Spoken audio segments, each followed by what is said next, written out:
यदा यदा हि धर्मस्य ग्लानिर्भवति भारत अभ्युत्थानम् अधर्मस्य तदात्मानं सृजाम्यहम् परित्राणाय साधूनां विनाशाय च दुष्कृतां धर्म संस्थापनार्थाय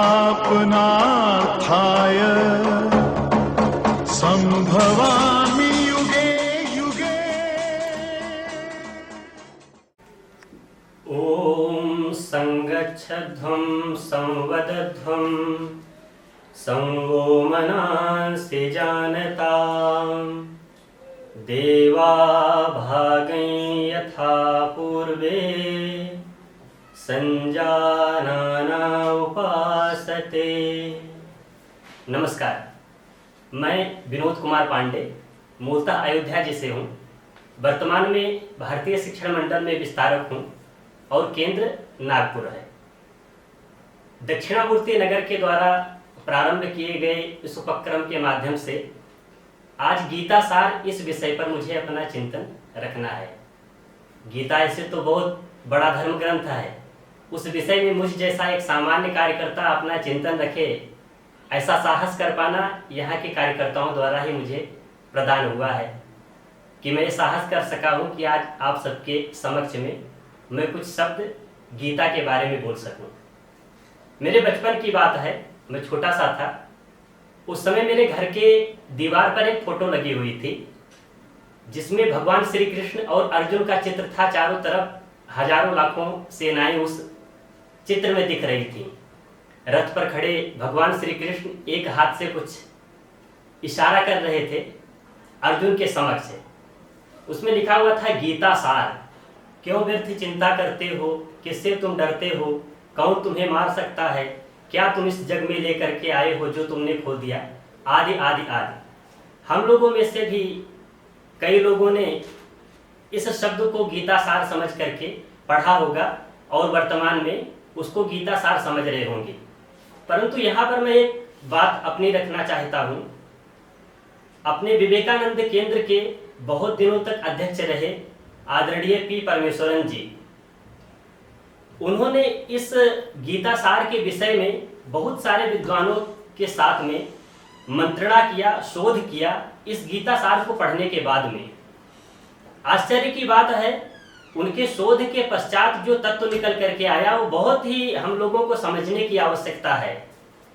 उन्हीं के द्वारा ये हमको पता चला। उन्होंने अपने एक पुस्तक में इसका उल्लेख किया है कि वर्तमान में हम सभी लोग जिन शब्दों को गीता सार आज तक समझ रहे थे, वो केरल में एक कोच्चि नाम करके स्थान है, वहाँ के एक ईसाई पादरी ने इन सारे शब्दों को लिख करके और हम लोगों के समक्ष गीता सार के रूप में प्रचारित किया है। वास्तव में गीता शब्द का अर्थ है गाया हुआ।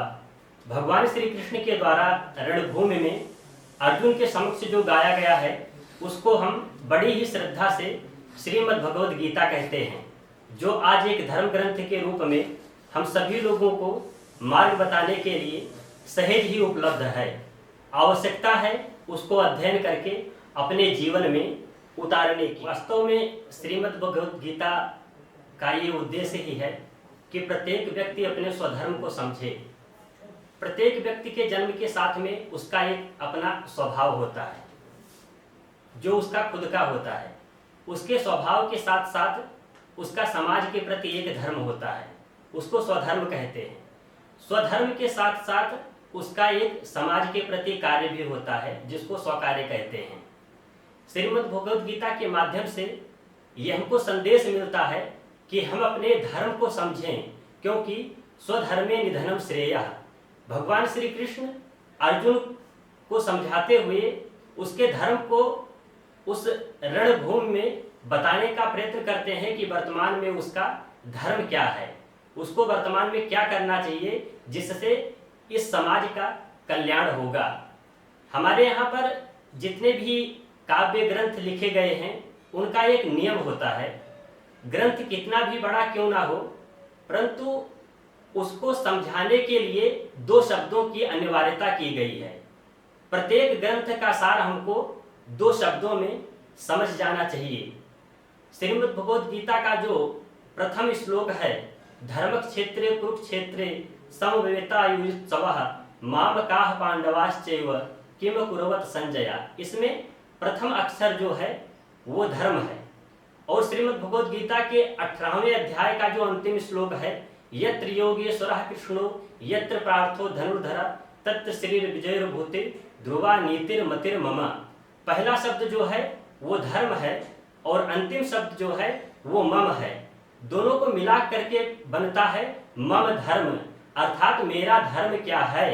तो ये हमें श्रीमद् भगवद गीता समझाती है कि समाज के प्रति मेरा धर्म क्या है, इस राष्ट्र के प्रति मेरा धर्म क्या है, अपने परिवार के प्रति मेरा धर्म क्या है। अगर इसको हमें समझना है तो श्रीमद् भगवद गीता को हमें समझना होगा। एक भ्रांति और आजकल चल रही है हम युवाओं के बीच में कि श्रीमद् भगवद गीता हुआ, रामायण हुआ या महाभारत हुआ, ये बुजुर्गों की पढ़ने वाली चीज है, रिटायरमेंट के बाद पढ़ने वाली चीज है। परंतु हम शायद ये भूल जाते हैं कि जिस अर्जुन के समक्ष योगेश्वर श्री कृष्ण जी ने इस गीता का गायन किया था, वो स्वयं ही अपने एक उंगली पर संपूर्ण गोवर्धन को उठाने की क्षमता रखते हैं।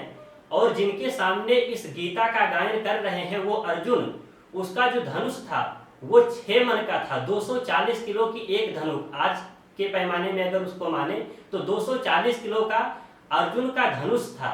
उसके समक्ष श्री भगवान कृष्ण जी इस गीता का गायन कर रहे हैं। तो हमें अपने मन से ये निकाल देना चाहिए कि श्रीमद् भगवद गीता हुआ या अन्य हमारे जो धर्म ग्रंथ हैं वो सिर्फ और सिर्फ बुजुर्गों के लिए है। नहीं, ये कदापि नहीं है।